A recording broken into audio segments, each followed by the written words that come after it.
Hello my friends and welcome to another Cities Skylines video. Today we will cover Firespread, how it acts and how far it spreads. This entire video is based on the Cities Skylines Natural Disaster Expansion Pack, which means that this video will only cover the way fire acts as if it were a natural disaster. So let's begin by covering the basics. A forest fire can occur from many different sources.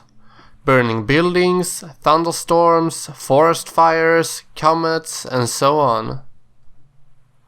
But today we're going to cover the physics regarding a normal forest fire that occurs from the natural disaster forest fire.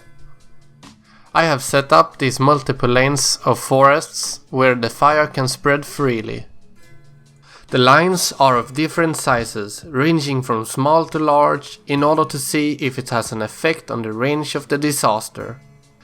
In the first test we are using a magnitude 10 forest fire. In the next test we will use a magnitude 1, just to see the difference.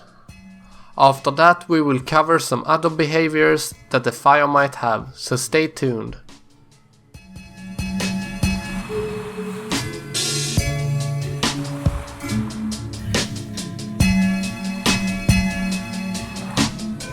As you can see in the video, having a really small and thin forest doesn't increase the reach of the forest fire.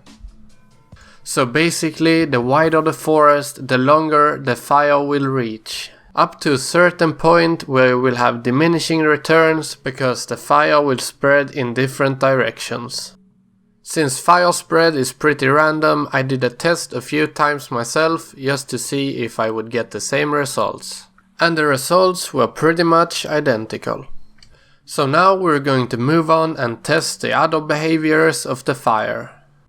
Alright, so I split up the different lines of forests into smaller chunks, where there are greater distances in between every chunk. So let's find out how far the fire will actually jump. Since I used the brush tool to erase some of the trees, there were some lines left in between the chunks. And in the video you can see that the fire spreads easily even if there are just a small amount of trees in between the chunks. So the conclusion of this is that the fire can jump a small distance with ease. But as soon as the distance is too great, it will stop instantly.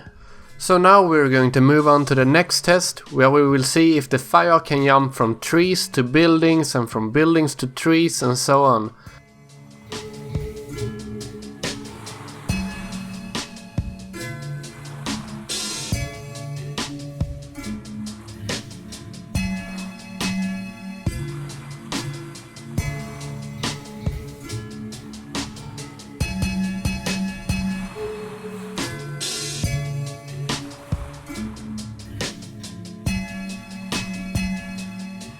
So the answer to our question is yes, the fire can jump from buildings to trees and from trees to building.